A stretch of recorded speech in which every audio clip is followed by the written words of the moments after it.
7:13 en el territorio continental ecuatoriano, buscando la verdad en la revista de Opinión Democracia. Queremos recibir a nuestros siguientes invitados. Vamos a abordar el tema de la justicia ecuatoriana, al menos dos hechos puntuales. El uno, la mañana de este miércoles, 9 horas, está previsto en Santa Elena la instalación de la audiencia de apelación por el impresentable caso de la liberación de Jorge Glass por un juez que no era competente, como lo han dicho los juristas, no era competente de acuerdo con el Código Orgánico de la Función Judicial, de acuerdo con la Ley de Garantías Constitucionales, de acuerdo con la propia Constitución. No era el juez competente, debió ser la Corte Provincial de Santa Elena. Y también vamos a abordar este otro tema de la nueva metida de mano en la justicia que denuncia el señor presidente de la Corte Nacional de Justicia por los hechos que están sucediendo en el Consejo de Participación Ciudadana presidido por el doctor Hernán Ulloa. Y ahí hay algunos instrumentos que queremos presentar, como el reglamento que se aprobara en febrero del 2021 para la designación de los vocales del Consejo de la Judicatura cuando haya una salida, una renuncia definitiva, como fue el caso que está en debate hoy. E incluso el pedido de la entonces presidenta del Consejo de Participación Ciudadana, Sofía Almeida, al presidente de la Corte Nacional para que envíe la terna a ese consejo.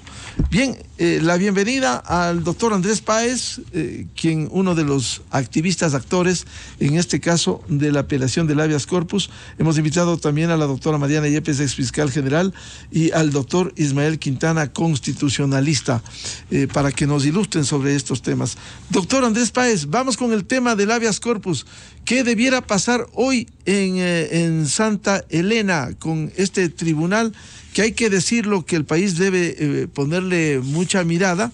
Este tribunal está integrado por la doctora Silvana Caicedo, quien tiene más de 20 años en la carrera judicial, y los doctores Clever Franco y Juan Carlos Camacho, que fueron designados durante el correísmo en la metida de mano de la justicia, como anunciara para la consulta popular del 2011 el entonces presidente, hoy prófugo en Bélgica. Doctor Andrés Páez, ¿cuál es la expectativa? ¿Qué aspira usted de esta audiencia?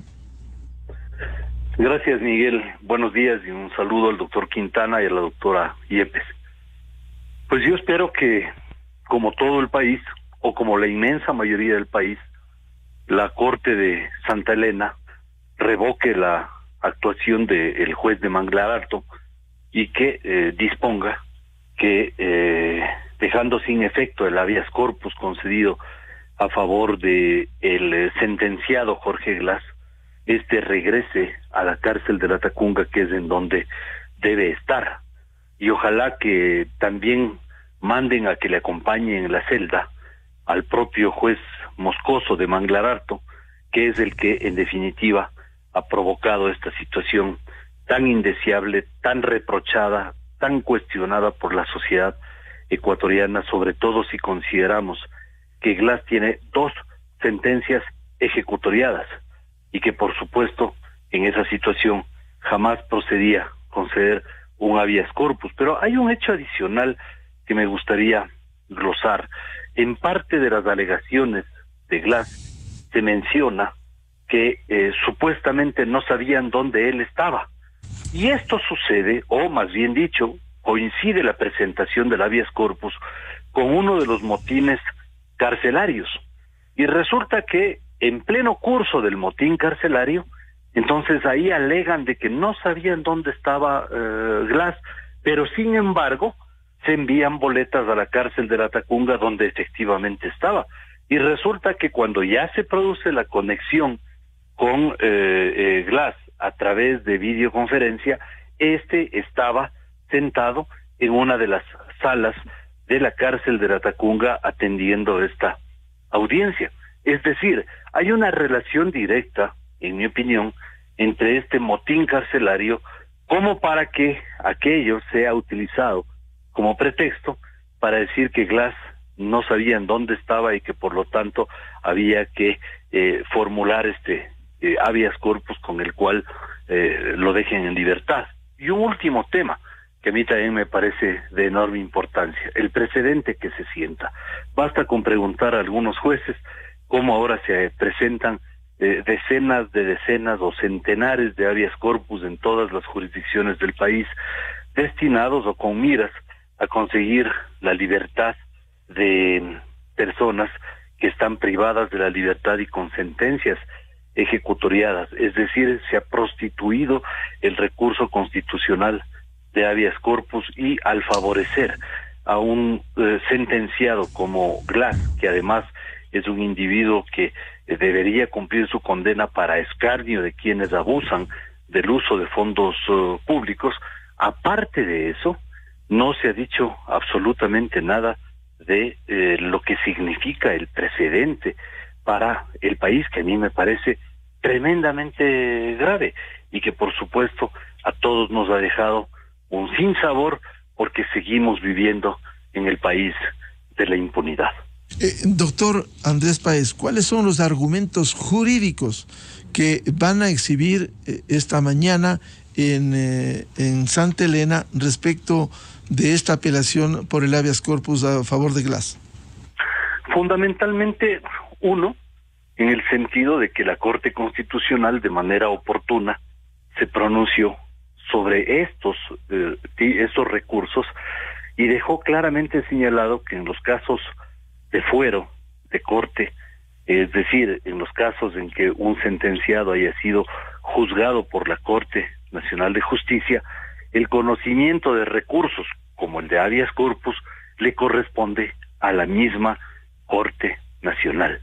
Y aquí no ha actuado la Corte Nacional, sino un juez de primer nivel que además desde el punto de vista del territorio no tiene ninguna competencia para actuar, y que, añadiendo otro elemento, este juez conoce el asunto no por un sorteo, como todos los procesos que se dan en el país, sino porque en horas de la madrugada le entregan un habeas corpus y este señor tramita la petición de inmediato sin respetar ninguna formalidad, y lo curioso es que inmediatamente procede a citar a una serie de autoridades, algunas de las cuales desgraciadamente no supieron defender la postura institucional que significaba la defensa de los derechos de todos los ecuatorianos, de manera de que este tipo de delincuentes no queden en libertad con semejante facilidad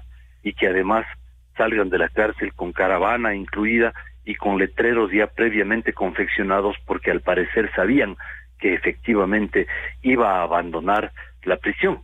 Pero ese argumento relacionado a la sentencia de la Corte Constitucional, en tanto en cuanto le correspondía a esa Corte Nacional el tramitar el recurso de habeas corpus, es simplemente contundente, definitivo, determinante, y con ese argumento a la Corte de Santa Elena no le queda otra opción que simplemente dar paso a la apelación propuesta y ordenar el retorno a la cárcel de Jorge Glass.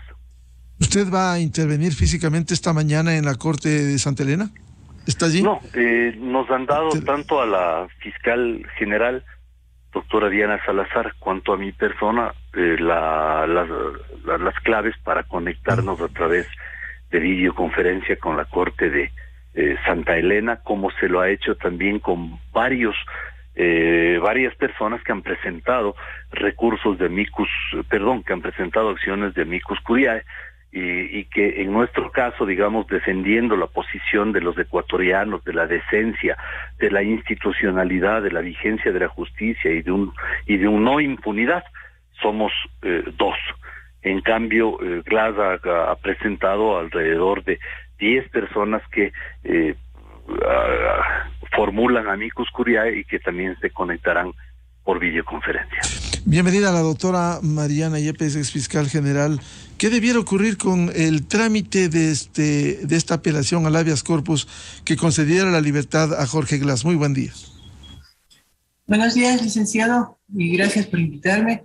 Buenos días, doctor Andrés Páez, doctor Ismael Quintana, y radioescuchas también que nos acompañan.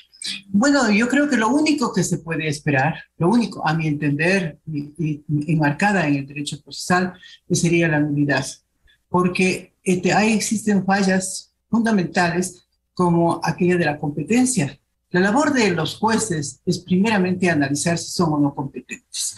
Y si ha habido o no una violación sustancial de trámite, como sería esta, la de la competencia, que tiene relación íntima con la jurisdicción. Entonces, definitivamente, lo que debería hacer la sala es declarar la nulidad. Y al declarar la nulidad, sin entrar a conocer el fondo, que también podría conocer el fondo, pero mi criterio es que si conoce sobre la competencia, esto es sobre causa de nulidad muy grave, tiene que declararla de ese modo y las cosas vuelven al estado anterior. O sea, él regresaría al centro de privación de la libertad, donde no debió salir. Quiero aprovechar este momento para felicitar al doctor Páez, porque a nombre de la ciudadanía comparece ante la sala de la Corte Provincial de Santa Elena para presentar sus argumentos en contra, naturalmente, de este habeas corpus ilegalmente concedido al señor Glass. Doctora Yepes, es decir, primero el Tribunal de la Corte de Santa Elena debiera analizar el tema de la competencia de este juez Moscoso y luego, de ser del caso, pasar a lo de fondo. Si es que resuelve que no tenía competencia en esa posibilidad, que no tenía competencia, ni siquiera se pasaría a lo de fondo.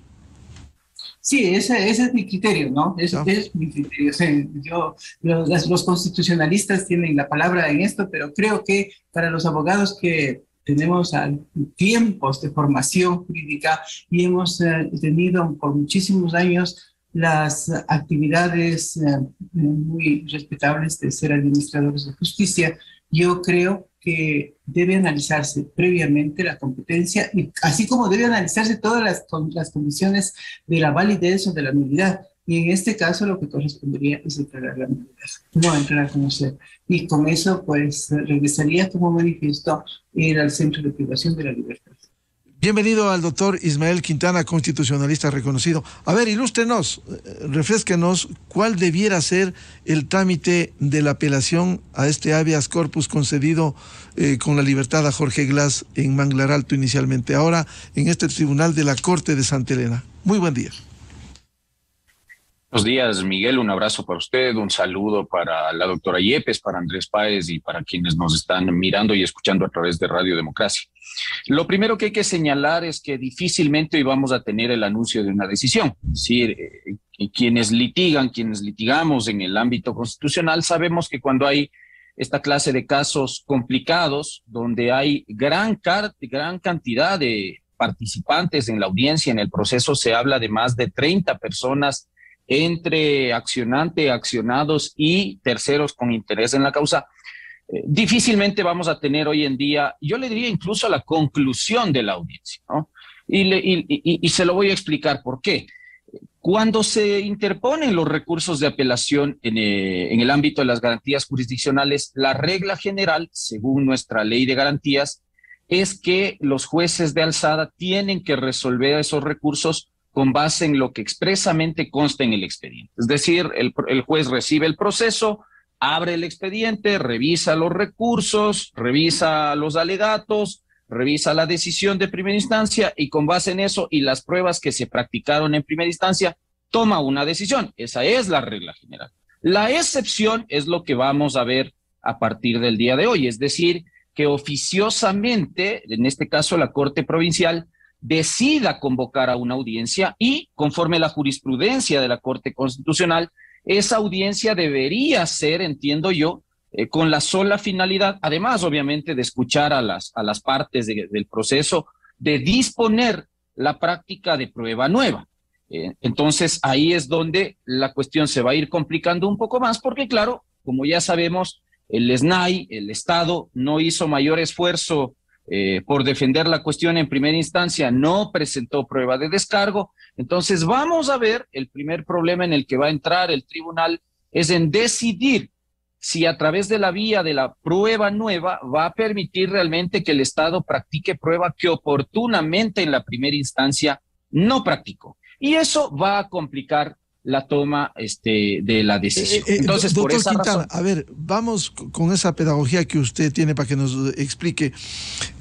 Si el proceso de la apelación del habeas corpus empieza con la apelación, con el documento que se ha presentado y el antecedente de la concesión de la libertad a Jorge Glass, y si allí la Corte toma el documento y dice, el juez asumió la competencia para proceder con este trámite del recurso constitucional del habeas corpus.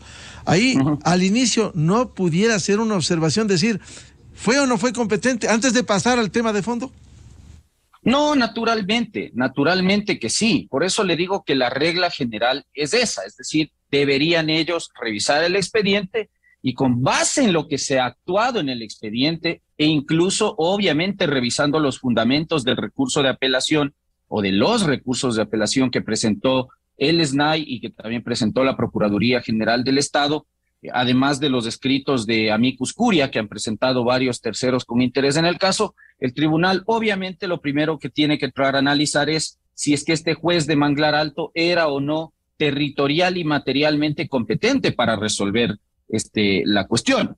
Si es que el análisis se centrara solo en las reglas de la competencia y el argumento que está dando Procuraduría General del Estado de que no fue citada con el contenido de la demanda, pese a que, según la jurisprudencia de la Corte Constitucional, al ser el SNAI un órgano que sí tiene personalidad jurídica, pero no personería, pues podría uno acogerse a lo que establece también el artículo 6 de la ley de la Procuraduría General del Estado y entender que ahí hay una nulidad procesal que hay que declarar, con lo cual no habría necesidad de entrar a discutir el fondo de la cuestión, es decir, si es que Glass realmente ve o no sangre en las paredes, si es que Glass tiene o no alguna enfermedad degenerativa, crónica, que amerite en esos casos sí ya la práctica de prueba para llegar a la verdad de ese señalamiento que ha hecho Jorge Glass y que, insisto, en la primera instancia no fue desvirtuado. Entonces, si el tribunal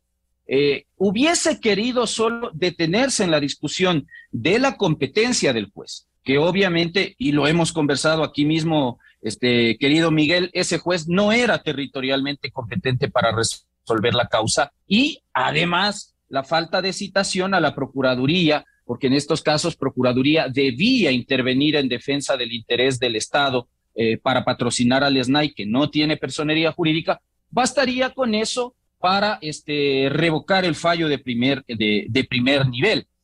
Pero para eso entonces no necesitábamos convocar audiencia. Y por eso a mí sí me preocupa la decisión que ha tomado el tribunal de convocar audiencia, porque significaría, al menos para quienes litigamos en esto todo el tiempo, sabemos que cuando en apelación se nos está llamando a una audiencia es porque se necesita practicar prueba. Entonces, posiblemente lo que va a querer el tribunal, además de discutir estos temas de formalidad, como es la citación, que en realidad no es tan formal, porque eso incide en los derechos fundamentales de la contraparte, básicamente el derecho a la defensa del cual el Estado sí es titular, luego pasaríamos pues ya a debatir lo de fondo. Entonces, ahí se abre un espectro de posibilidades y de eventuales resultados que tendrían que resumirse prácticamente en tres. Es decir, luego de sustanciada la audiencia, de eventualmente practicada la prueba, el tribunal va a tener tarde o temprano que llegar a una conclusión.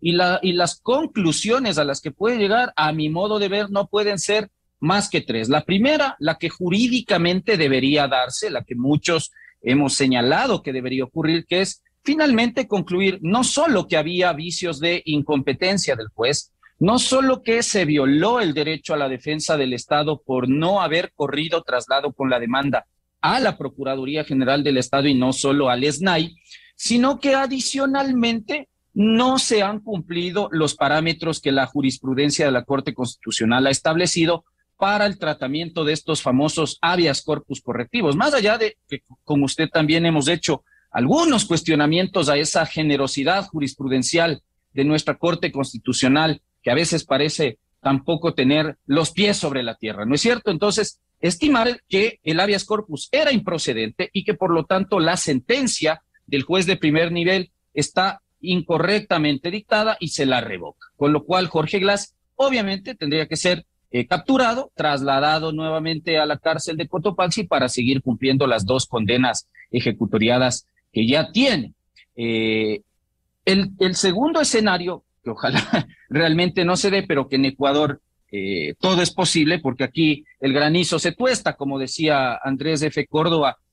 Usted puede entonces entender que los recursos de apelación podrían ser rechazados, lo que significaría que se confirma la sentencia de primera instancia, y eso generaría ya un problema gravísimo, porque obviamente esa sentencia ya causaría ejecutoria, pese a que pudiese ser impugnada ante la Corte Constitucional vía acción extraordinaria de protección o ser susceptible de selección y revisión, pero esos procesos demora y si usted quiere luego los conversamos. Ese sería un escenario no deseado, porque en ese escenario estaríamos generando ya una suerte de antecedente judicial bajo el cual pues una persona condenada por delitos graves como el cohecho, la asociación ilícita y que tiene ya condenas ejecutoriadas, pues puede eximirse de cumplir esas penas privativas de libertad por la vía del habeas corpus correctivo, para lo cual francamente el habeas corpus no está, y por eso es que sí ha habido un llamado de atención a la Corte Constitucional para que al menos aclare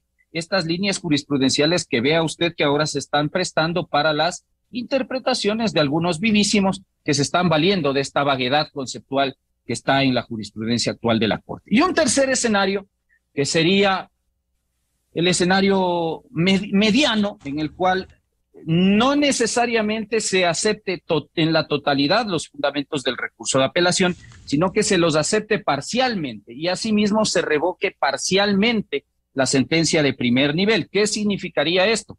Que el tribunal verifique que efectivamente Glass ve sangre en las paredes, que Glass está loco, que Glass tiene problemas psicológicos, psiquiátricos, que Glass realmente tiene un grave problema de salud y que amerita que este condenado deba ser sometido o él deba acceder a tratamientos médicos, psicológicos, psiquiátricos, pero los jueces de la Corte Provincial, modificando la medida reparatoria que se ha dictado en la sentencia de primer nivel, establezcan que él debe volver a la cárcel, es decir, que su habeas corpus no le exime porque no cumple los parámetros fijados por la jurisprudencia de la Corte, por lo tanto él tendría que volver a la cárcel, pero se le debería garantizar para proteger su salud, su integridad física y los daños psicológicos que él dice tener, el acceso a tratamientos médicos, psicológicos o psiquiátricos, luego de lo cual, insisto, él tendría que volver a la cárcel de la Tacunga. Así que probablemente esos son los 3 escenarios bajo los cuales este tema puede desenvolverse, Miguel. Doctor Quintana, solo una precisión. ¿Qué significa que la Embajada de Alemania en Quito haya pedido formalmente que pueda acceder a esta audiencia con el argumento de que Jorge Glass es ciudadano ecuatoriano alemán?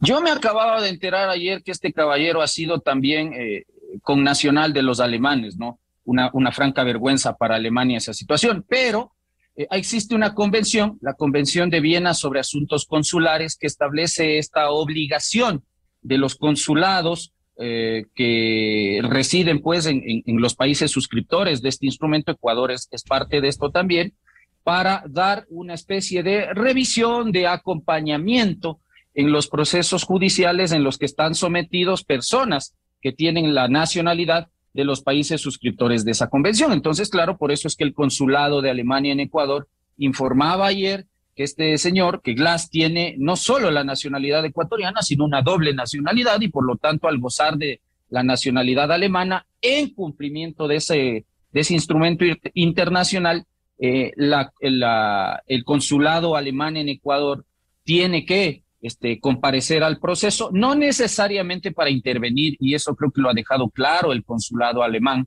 No vamos a intervenir en el proceso, pero vamos a estar ahí viendo, vigilando cómo se lleva a cabo esta situación. Así que desde el punto de vista jurídico es eso nada más, no hay que levantar mayor suspicacia sobre ese tema. Estamos hablando de Alemania, un país bastante serio en estas cosas, no es Cuba, no es Venezuela, Ya. Doctor Andrés Páez, ¿qué espera usted de este habeas corpus?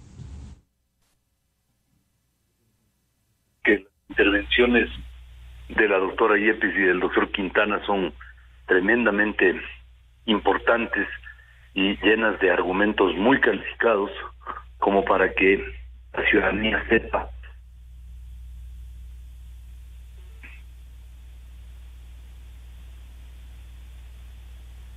en virtud de semejante contundencia de argumentos. La única opción que tiene el Tribunal de Apelación de Santa Elena es dejar sin efecto la barbaridad actuada por el juez de primera instancia. Como se ha mencionado tanto por la doctora Yepes cuanto por el doctor Quintana, existen varios escenarios posibles. Lo que yo realmente espero es que se cumpla con la Constitución, que se cumpla con la sentencia de la Corte Constitucional, que se declare la absoluta incompetencia de este juez, que se declare la inviabilidad de una acción de habeas corpus a favor de una persona sentenciada en delitos contra la administración pública, que además son imprescriptibles y están categorizados en la Constitución como delitos tremendamente graves, precisamente porque son en contra del Estado, es decir, en contra de los ciudadanos, y en tal medida que las cosas permitan revocar y revertir lo actuado por este juez cantinflesco, y que Jorge Glass retorne a la cárcel. Muchos piensan de que este es un tema de ensañamiento personal con Glass, y eso no es verdad. Lo único que estamos sosteniendo es que el Ecuador no puede ser un feudo de impunidades, y que por aquí se beneficia un atroz delincuente de una medida de esta naturaleza, y encima lo quieren llevar a su casa y que la policía le monte una custodia en su casa para que él esté cómodamente en su domicilio mirando el tiempo pasar. No se trata de un tema personal, se trata de un tema institucional, de convivencia, es un tema de ciudadanía, es un tema de derechos de los demás ecuatorianos, que estamos verdaderamente absortos por una justicia que está sin duda podrida en su esencia, y que por lo tanto nuevamente cobra valor la tesis que yo he venido sosteniendo desde mucho tiempo atrás, en el sentido de que la justicia tiene que ser demolida. Es cierto que hay jueces y fiscales que son gente correcta y honorable, es cierto que hay servidores judiciales que son correctos y honorables, y me consta, pero desgraciadamente la gente inescrupulosa que está inmiscuida en la administración de justicia, esa gente indeseable, es la que ha provocado el colapso del sistema de administración de justicia, y creo que este hecho que estamos abordando debería ser una de las alertas más importantes para nuevamente que el país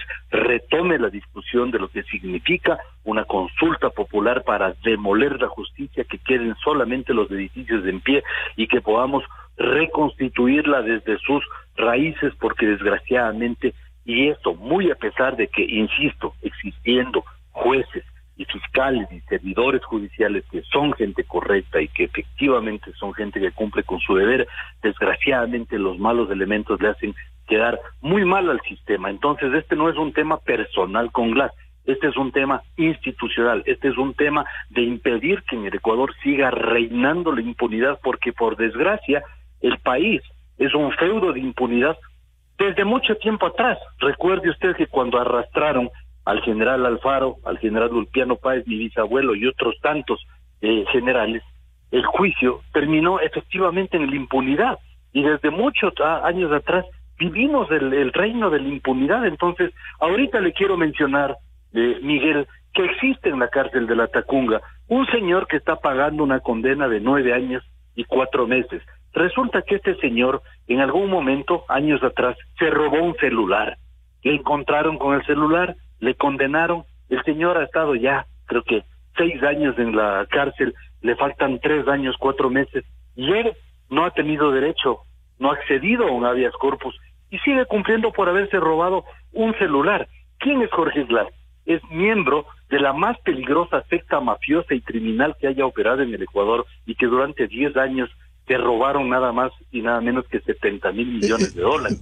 Entonces, sí creo que hay que poner estos ejemplos en escena, pero insisto, no es un tema personal con Glass, es un tema de impunidad que no podemos tolerar. Vamos a hablar más adelante respecto de la situación de la justicia ecuatoriana, pero usted ha hecho el escenario, doctor Páez, en el supuesto, consentido o no, que resuelva confirmar el habeas corpus y rechazar la apelación la Corte de Santa Elena. Sí, claro, y es un escenario posible, un escenario sujeto a algunos factores que nosotros tenemos que recordar durante la discusión, y es, por ejemplo, el sistema de designación de jueces y quienes designaron a los jueces. Sin embargo, creo que los jueces que van a actuar el día de hoy tienen el derecho a actuar, a proceder, a cumplir con su deber y probablemente a dar una lección de honradez y de rectitud en sus procedimientos. Entonces no quisiera adelantar criterios respecto de la actuación de ese tribunal el día de hoy, y que, como dice el doctor Quintana, probablemente no se llegue a una determinación el día de hoy, sino días después de que se evacúen los recursos, etcétera, etcétera. Sin embargo, en el escenario de que efectivamente suceda una situación de ratificar lo actuado por el juez de Manglarato y ratificar la liberación de Glass, tal como lo dice el doctor Quintana, se estaría sentando un precedente que es absolutamente nefasto para los ecuatorianos, para el país entero, y un precedente que en definitiva significa el desquiciamiento de la legislación, la prostitución absoluta de la aplicación de recursos constitucionales, y que nos lleva a una crisis verdaderamente de magnitud, porque ya después de eso usted verá a los jueces simplemente inaugurando el nuevo gran negocio que ha significado esto de los habeas corpus. Es doloroso decirlo, pero hay que decirlo. El nuevo gran negocio resulta ahora la tramitación de los habeas corpus. Y eso es desgraciadamente lo que no queremos que suceda. La justicia tiene derecho a reivindicarse. Hoy tienen una oportunidad, pero en ese escenario que lo piensen muy bien, porque el daño que le pueden provocar al país será quizás superior al de haber liberado a un contumaz delincuente para que, con caravana incluida, nos saque la lengua a todos y que se burle del país, y que además nos mande un mensaje: no importa la cantidad que roben, no importa cómo robe un funcionario, no importa la forma en que una persona elegida abuse de su condición de poder, finalmente un recurso judicial lo puede dejar en libertad. Ese mensaje es nefasto. Doctora Mariana Yepes, ¿qué debiera pasar en la audiencia de hoy, que se ha dicho pudiera ser suspendida para más adelante emitir un pronunciamiento? ¿Qué debiera ocurrir hoy, con estricto apego a derecho? Aquello de la suspensión, de la resolución, es podría decir, una actividad cotidiana en el ejercicio de las audiencias, ¿no? Porque la prueba que se practica a lo mejor no concluye, porque la resolución final amerita una verificación más profunda, un análisis más profundo, un razonamiento más profundo también, y por esa razón se demora en llegar a la solución definitiva, dar a conocer. Pero el último escenario que se ha pintado aquí por parte del doctor Páez y también el doctor Quintana, bueno, yo creo que eso sería gravísimo, ¿no? Sería gravísimo porque esto ha ocasionado no solamente un descrédito a la función judicial, lamentablemente se ha generalizado por las actuaciones de determinados jueces que han actuado no solamente con ilegalidad, sino también con incorrección pública, notoria, que debería ser objeto de un castigo severo, una separación de estas personas de la función judicial. Pero yo creo que todos hemos observado cómo el señor Glass ha hecho una presentación pública desvirtuando aquellas causas que motivaron y que él presentó, que motivaron el habeas corpus. Él es el ejemplo vivo de qué, de lo que no debía haberse hecho. Entonces, si él goza de estupenda salud, no solamente física, sino mental, psicológica, ¿cómo puede haber sido beneficiado con un habeas corpus? Él mismo está contradiciendo, con sus actuaciones al juez que generosamente le concedió el habeas corpus. La actuación del SNAI yo quería referirme muy ligeramente. Escuché yo a presidentes de cortes provinciales en alguna oportunidad y la semana pasada, sobre todo en Cuenca, que el SNAI tiene siempre una actitud tibia. O sea, parece que esa es la costumbre, la posición que tiene frente a los habeas corpus. Entonces no es de extrañarse, pero lo que sí es de extrañar es que se haya fundamentado el habeas corpus con hechos falsos, ¿no? Con hechos falsos de que no estaba dentro de ese centro de rehabilitación social, de que no se conocía el lugar donde se encuentre, sobre todo, ¿no? Eso sí es notorio y como manifiesto, él hace gala de que no era digno del habeas corpus, de que con esto le hicieron un favor muy grande y que no él se benefició del habeas corpus, tiene finalidades específicas clarísimas para qué significa un habeas corpus. Él se benefició con la libertad, una libertad absoluta. Ni siquiera se le envió a un centro médico, ya sea psiquiátrico, ya sea de medicina general, sino que simplemente se lo puso en la calle en goce de su libertad. Y eso ha provocado muchas declaraciones por parte de los partidarios de él, del movimiento político que lo apoya, y también de la ciudadanía, de que él es inocente, que esta decisión del juez de Santa Elena ha sido ¿para qué? Para que él sea declarado inocente. Por fin se reconoció la inocencia. Hay muchas declaraciones en ese sentido. Entonces, ha confundido a la ciudadanía. La decisión que pudiera tomar la Corte de Santa Elena en el sentido de negar los recursos o no declarar la nulidad, confirmar este recurso de habeas corpus sería gravísimo. Gravísimo no solamente para quienes estamos opinando, gravísimo para la ciudadanía en general, gravísimo para la ley, para la justicia, para la Constitución. Y qué decir para la institucionalidad del país, para la función judicial propiamente. Doctor Ismael Quintana, ¿qué sucedería en el escenario que no sea revocado, o sea, desechada este habeas corpus y se confirme la actuación del juez Diego Moscoso? Híjole, un hecatombe jurisprudencial, le soy muy honesto, porque significaría terminar por desnaturalizar el habeas corpus. El habeas corpus es una figura, una garantía de protección de la libertad. Está establecida, al menos acá en Ecuador, desde 1929 para proteger a las personas de órdenes arbitrarias, ilegítimas, ilegales, irregulares, de privación de la libertad. Claro, lo que ha ocurrido acá con el habeas corpus es que por la vía de la jurisprudencia constitucional usted ha ido ampliando cada vez más el espectro de procedencia de esta garantía, y a partir de la jurisprudencia entonces de nuestra Corte Constitucional se empieza a hablar de este famoso habeas corpus correctivo que permitiría incluso la posibilidad de ser presentado aunque la persona ya tenga una sentencia de condena ejecutoriada. Claro, los escenarios que plantea la Corte son diversos. Ahora, ¿qué pasaría entonces si es que en los siguientes días o semanas finalmente el tribunal, luego de despachar esta diligencia, esta audiencia, de escuchar a las partes, de disponer la práctica de la prueba, de valorarla y de llegar a una conclusión, se presenta esta conclusión que usted plantea? Es decir, que entiende el tribunal que el habeas corpus está perfecto para Jorge Glass, que la sentencia no tiene ningún problema, que el juez obró con competencia,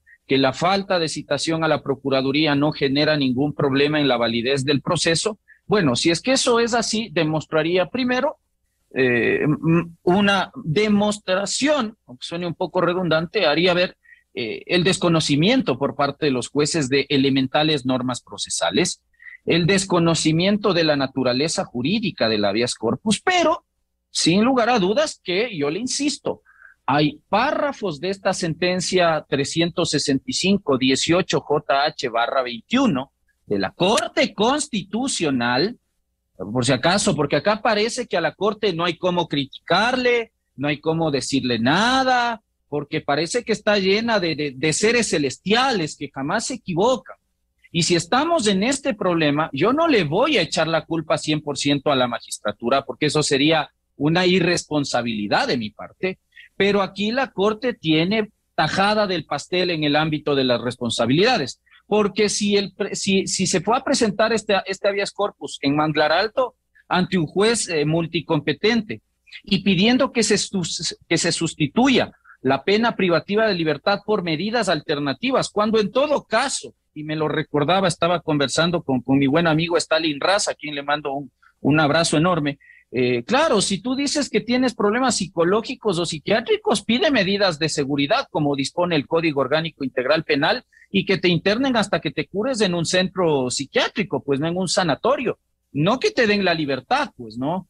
Pero bueno, si uno lee la jurisprudencia de la Corte abre las puertas a esto. Ahora, si es que eso llega a pasar, entonces la sentencia de primer nivel estaría confirmada y luego de despacharse eventuales pedidos de aclaración y ampliación, la sentencia de primer nivel y obviamente la ratificatoria de la Corte Provincial causaría ejecutoria, es decir, ya no habría nada que hacer contra esa sentencia y eso significaría que el habeas corpus queda en firme y por lo tanto Jorge Glass seguiría, entre comillas, cumpliendo condena bajo el régimen de medidas alternativas o sustitutivas.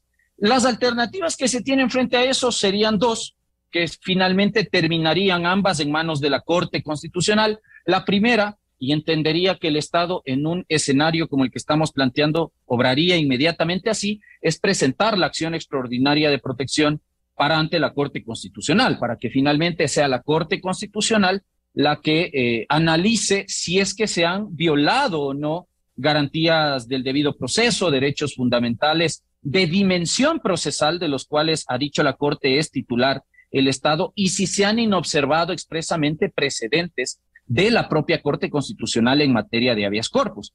La otra alternativa que quedaría es que, como estos casos tienen obligatoriamente que ir a la Corte Constitucional para que la Corte decida si los selecciona y los revisa, pues se trate de impulsar, de insinuar a la Corte Constitucional la selección de este caso de Jorge Glass para que a partir de este pésimo ejemplo en el que se ha convertido el habeas corpus a Jorge Glass, la Corte finalmente seleccione el caso y dicte jurisprudencia de revisión para efectos, o una sentencia de revisión para efectos, uno, de aclarar o de corregir las reglas jurisprudenciales de anteriores fallos vinculantes que están dándonos ahora estos dolores de cabeza, de algún u otro modo, y dos, para que obviamente se entre a través de la sentencia de selección y revisión a que la Corte Constitucional se pronuncie sobre el fondo de la situación del caso de Jorge Glass y decida lo que corresponda, que finalmente debería ser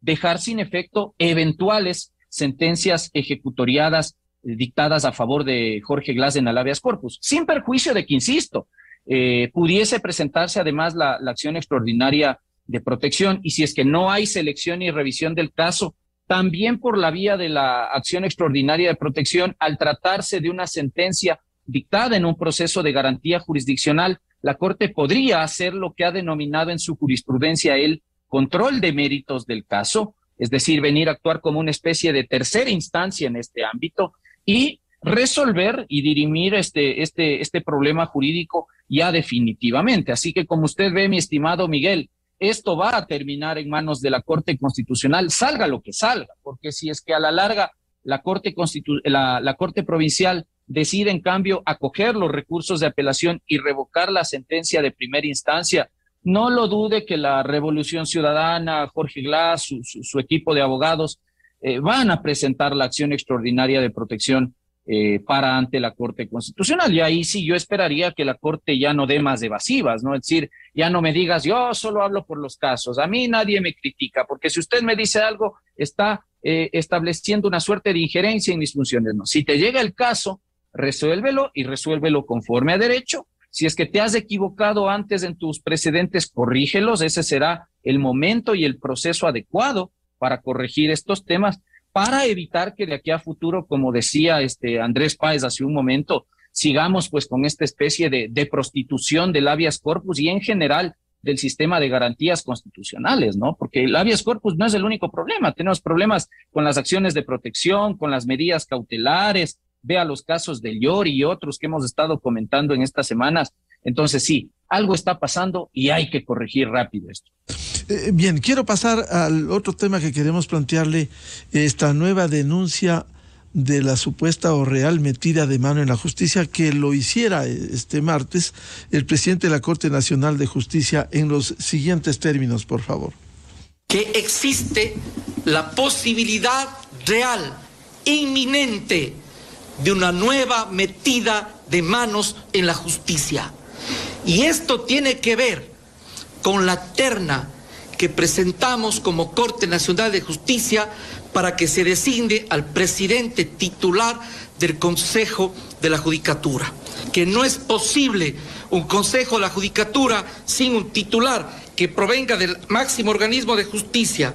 Pese a todo, se han burlado de la Constitución, de la institucionalidad y de la justicia del Ecuador, porque han pasado cerca de 3 meses y no lo nombran ni lo van a nombrar.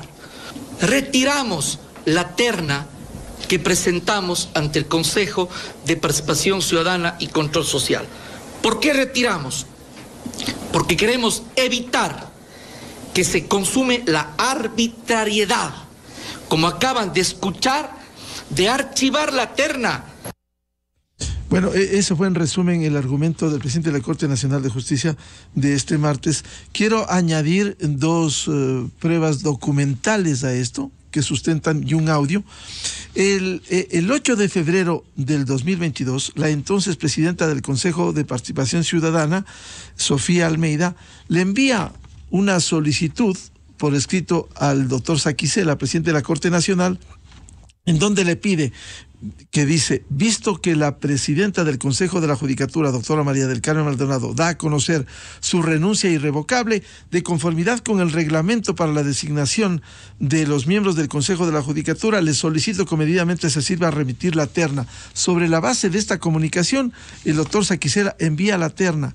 Sin embargo, estas denuncias del doctor Saquicela ponen en entredicho la actuación del nuevo presidente del Consejo de Participación Ciudadana, el doctor Hernán Ulloa, quien respondió que rechazando lo del doctor Saquicela. Pero es importante lo que el doctor Hernán Ulloa dijo en febrero último aquí en la revista de Opinión Democracia, precisamente cuál debía ser el procedimiento para la designación del vocal, el nuevo vocal del Consejo Nacional de la Judicatura, y de acuerdo con la Constitución presidir ese organismo en el Consejo de la Judicatura. El doctor Hernán Ulloa dijo lo siguiente en la revista de Opinión Democracia. Lastimosamente, estos temas, este tecnicismo que ronda en cada una de las designaciones de las autoridades que nos toca hacer como Consejo de Participación, a veces cae en cuestiones que son difíciles de poder tomar una decisión así concreta, ¿no? ¿Y por qué le digo esto como antecedente? Porque lastimosamente, ya advertí esto aquí. ¿Qué pasaría, dije hace unos 6 meses atrás? ¿Qué pasaría si de repente nos renuncia la presidenta del Consejo de la Judicatura? Se han puesto a pensar que el suplente es de la fuente de la Fiscalía, y para ello hay que hacer otro entremés más. El Consejo de la Judicatura está integrado por 5 fuentes: Ejecutivo, Asamblea Nacional, Fiscalía del Ecuador, etcétera. Pero son 5 personas, son 5 fuentes que cada uno remite una terna, el Consejo de Participación designa de esa terna que cada una de esas fuentes remite. ¿Qué dice la Constitución? Que de la fuente de la Corte Nacional de Justicia sale el presidente del Consejo de la Judicatura. Ese es todo el problema. El problema de hoy es que la persona que ha sido designada por el Consejo de la Judicatura como vocal suplente de la presidenta o expresidenta María del Carmen Maldonado pertenece a una fuente diferente de la Corte Nacional de Justicia. Es decir, en el momento de su integración en la terna, esta terna pertenecía a la fuente de la Fiscalía del Ecuador. Ese es todo el problema. Eso dijo Hernán Ulloa. Pero quiero consultar a la doctora Mariana Yepes. El argumento del presidente de la Corte es que denuncia que se iba a archivar la terna que envió él a nombre de la Corte Nacional de Justicia. Si se archivaba la terna, ¿en qué condiciones queda? Y por eso retira él la terna enviada. Por favor, doctora Yepes. Bueno, lo que evidencia es una fricción entre las dos instituciones, ¿no? Pero escuchándole hoy al doctor Ulloa, lo que acaba de pasar, me parece que se contradice con lo que anoche le vi en un medio de comunicación. Permítame, doctora Yepes, efectivamente es así. Por eso pusimos el audio de lo que dijo aquí y lo que dijo anoche. Creo que se contradice. Se contradice diciendo que es constitucional prácticamente la posible presencia del alterno de la presidenta en la presidencia. No, porque podría ser esta la solución. Debe ser esa la motivación para que el doctor Saquicela haya retirado la terna. Y debe ser esa también la motivación para que el Consejo de Participación Ciudadana archive la terna que le envió el doctor Saquicela. Ahora veo también que existe el recuerdo, porque nos acaba de ilustrar con las informaciones pasadas, de que la anterior presidenta del Consejo de Participación Ciudadana le solicitó al doctor Saquicela. Hoy se dice que ha presentado oficiosamente, prematuramente, pero si fue solicitada la terna, él estuvo en su capacidad constitucional y legal para enviar la terna. Y en esto quiero hacer yo una anotación. De acuerdo con la Constitución y de acuerdo con la ley orgánica de la función judicial, el Código Orgánico de la Función Judicial, la terna es presentada por el presidente de la Corte. Y esa ha sido la costumbre desde que se hizo la reforma del Consejo de la Judicatura, que el representante o la representante del presidente de la Corte Nacional forma parte del Consejo de la Judicatura en calidad de presidente de este organismo. No es del tribunal en pleno. Esa es una aclaración que quería dejar sentada. Anteriormente a la reforma, ¿qué pasó y cómo nació el Consejo de la Judicatura? Nació a raíz de lo que había estructurado Estado la Constitución de 1998. Y ahí el presidente del Consejo de la Judicatura era el presidente de la Corte Nacional. Entonces, cuando ya vino la reforma, es el delegado del presidente o de la presidenta de la Corte. Yo creo que este tema debe tener algo más de fondo. No solamente es el retiro de la terna, es las declaraciones del actual presidente del Consejo de Participación Ciudadana, que se contradice totalmente con la realidad, con la historia de este tema, que sí ha habido la solicitud al presidente de que presente la terna, y además conozco que en la terna había personas, se había colocado a personas con experiencia, ¿no? Estaba el director del Consejo de la Judicatura de la SUAY, una persona que tiene conocimientos del tema y además me parece que reúne otras condiciones de carácter profesional y de responsabilidad. Además es necesario que el Consejo de la Judicatura tenga autoridades que sean nominadas de acuerdo con la norma. Claro, si me permite, en la terna estaba el doctor Alberto Ordóñez Aray, actual director del Consejo de la Judicatura en Azuay, Mónica Paola Jarrín, jueza que ejerce en Guayaquil, y Gonzalo Andrés Valencia, abogado en libre ejercicio profesional. Eso es la terna que remitiera y que retirara. Estaba integrada. Ahora, por lo que usted señala, doctora Mariana Yepes, bueno, entre las tantas decisiones que están en juego y que es bueno ilustrar, tiene que nombrarse a 7 jueces vacantes de la Corte Nacional, es decir, ahí hay procesos pendientes en el Consejo de la Judicatura. Eso es gravísimo, ¿no? Porque hay toda una sala de la Corte Nacional, la sala de lo civil, que no está integrada por titulares. Porque en el último concurso en el que se designó a los jueces del área penal, laboral, contencioso, administrativo, y me parece que fiscal también, en que sí fueron designados algunos, no la totalidad, pero las salas no están desintegradas. Pero en cambio no hubo la posibilidad, o sea, no reunieron las condiciones o no pasaron el examen oral, no podría decir qué pasó, pero no se nombraron a los titulares de la sala civil. que es un tema sumamente complicado, es un tema difícil, muy amplio, porque no solamente conoce lo civil, sino que conoce lo mercantil y también lo de familia. Entonces estará integrada por conjueces, y muchas veces está integrada por conjueces que no son del área correspondiente. Entonces sí es un tema delicado, y hay otras áreas también que deberían contemplarse porque no están completas. Ese es un tema que es muy importante tratar, pero de todas formas hay otros, por ejemplo, el control disciplinario, porque es un órgano de control disciplinario y administrativo que debería, que merita que esté conformado debidamente.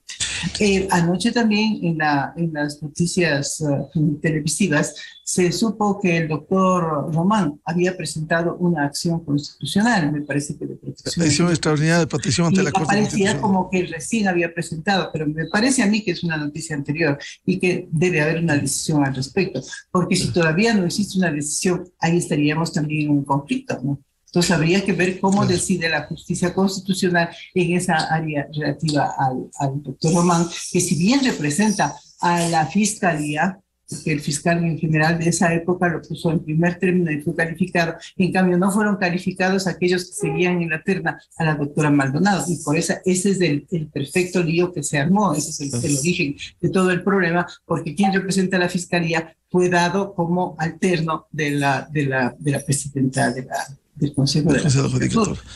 Ese es un tema también que habría que contemplarse. Claro. Doctor Ismael Quintana, le están metiendo mano otra vez a la justicia, como argumenta el doctor Saquicela, y escuchamos su audio, que debiera pasar en este conflicto entre Corte Nacional, que retira a la terna el doctor Saquicela, y el doctor Hernán Ulloa, presidente de este Consejo de Participación Ciudadana. A ver, no sé yo si realmente hay una metida de mano en la justicia. Lo que sí le puedo decir es que hay harta vagancia de parte del Consejo de Participación Ciudadana en cumplir sus deberes constitucionales. Porque cuando tú requieres el envío de una terna y el órgano requerido te remite esa terna, es tu obligación como Consejo de Participación Ciudadana, conforme el 208, número 11 de la Constitución, designar a las autoridades del Consejo de la Judicatura, en este caso al haberse producido la renuncia de la presidente. El 179 de la Constitución en esto es abiertamente claro. El Consejo de la Judicatura, a partir de la enmienda constitucional de 2011, está integrado por 5 vocales.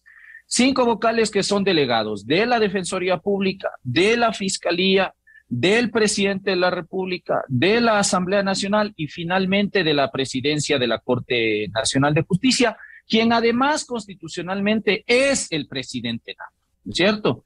Si renuncia la señora esta Maldonado, lo que correspondía al no haber ya un alterno, porque recuerde usted que el alterno de la doctora Maldonado ya renunció, el original alterno, y por lo tanto ya no había integrantes de la terna de la función judicial de la Corte Nacional de Justicia, ya no existían representantes de esa terna que pudiesen subrogar a María del Carmen Maldonado. Lo que correspondía era precisamente requerir la terna, que se envíe esa terna, como efectivamente ocurrió con el caso del doctor Iván Saquicela, y que el Consejo de Participación Ciudadana inicie el proceso de designación bajo las reglas que establece la Constitución y que establece el propio reglamento que ellos ya aprobaron para el efecto. Porque además, vea, acá no se trata de que los miembros del Consejo de la Judicatura son elegidos a través de un concurso público, como originalmente establecía la Constitución de 2008,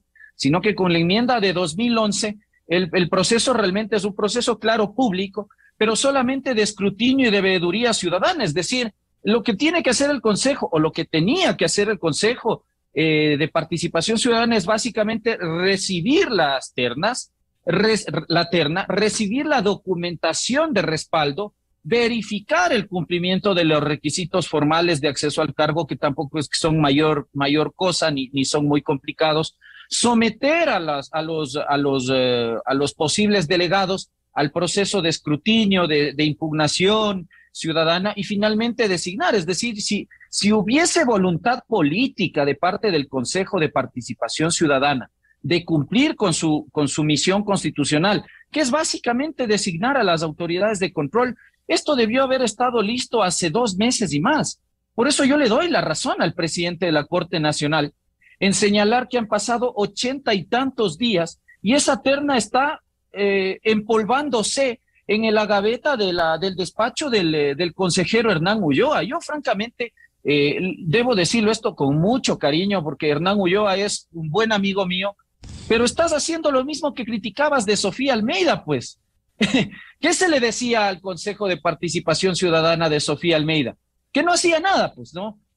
No nombrabas contralor, no nombrabas defensor público, no nombrabas defensor del pueblo, no nombrabas superintendentes, ahora tampoco nombraste al Consejo de la Judicatura o al presidente del Consejo de la Judicatura, y ocurre que lo mismo está haciendo Hernán Ulloa. Entonces, sí hay una falta de voluntad política. Tal vez para el presidente de la Corte Nacional eso se traduce en una especie o suerte de nueva metida de mano en la justicia. Yo le puedo decir que desde el ámbito constitucional esto se llama incumplimiento de funciones, y cuando un órgano rechaza el ejercicio de sus atribuciones por la vía de la omisión o del incumplimiento, que es lo que está haciendo el Consejo de Participación Ciudadana, tiene que ser llevado a juicio político.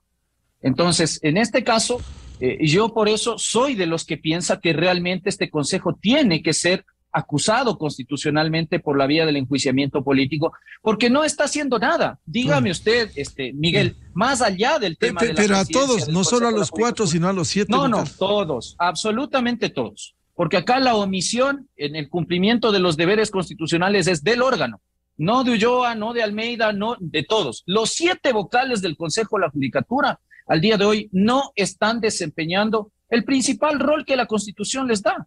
Y por lo tanto, cuando eso ocurre, hay la vía para separarlos del cargo. Pero perdóneme, si yo le mando una terna y usted no es capaz de iniciar el proceso para designar al representante del Consejo de la Judicatura, eso se llama incumplir funciones. Y además, no puede constitucionalmente el Consejo de la Judicatura, el órgano de disciplina, de vigilancia, de gobierno de la función judicial, estar integrado de modo irregular. Al día de hoy ese órgano está integrado de modo irregular, de modo inconstitucional. El encargo a Fausto Murillo era eso, un encargo, era una presidencia de transición. ¿Hasta cuándo? Hasta que a Ulloa y compañía se les dé la gana de nombrar al presidente definitivo de la terna que envíe la presidencia de la Corte Nacional de Justicia. Los judiciales no pueden estar ausentes de representación en el pleno del Consejo de la Judicatura. Esto es así desde la creación de este órgano en el año 92.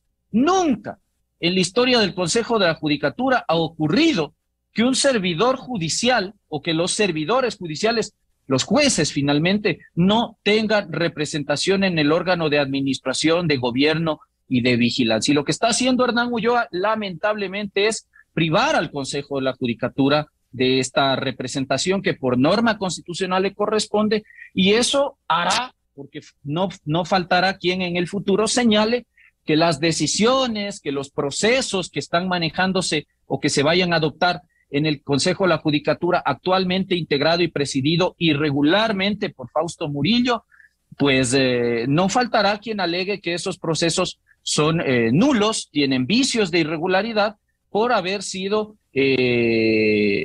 elaborados, tomados, emitidos por un órgano irregularmente conformado. Así que, vea, en esto no hay vueltas que darle. El presidente de la Corte Nacional de Justicia tiene toda la razón en manifestar su descontento. Dudo, yo no, lo que no estoy de acuerdo es en que se retire la terna, porque finalmente la terna fue presentada y eso genera la obligación de realizar el nombramiento, salvo que uno o varios o todos los integrantes de la terna no cumpliesen los requisitos.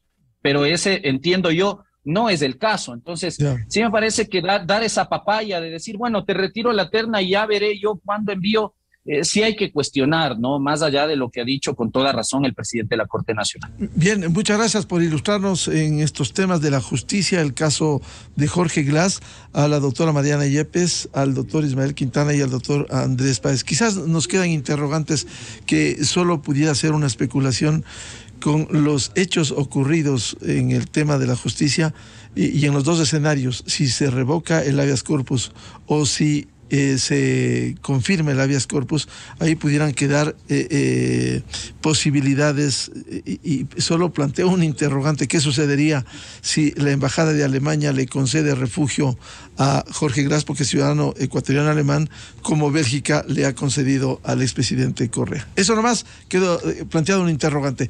Muchas gracias, doctora Mariana Yepes, doctor Ismael Quintana y doctor Andrés Páez, por participar e ilustrarnos. Muy buen día. Muchas gracias. Un abrazo, buenos días. Muchas gracias. 8:17 minutos en el territorio continental ecuatoriano. Pausa publicitaria y volvemos para evaluar un año de la gestión económica del gobierno. Invitados: el doctor Augusto de la Torre, ex jefe del Banco Mundial; el doctor Pablo Zambrano, presidente ejecutivo de la Cámara de Industrias y Producción; y el ingeniero Osvaldo Landázuri, analista económico y empresario. Miguel Rivadeneira en la revista de Opinión Democracia. Inicio de espacio promocional y publicitario. Hey, ¿te acuerdas del oso perezoso de Saluzza?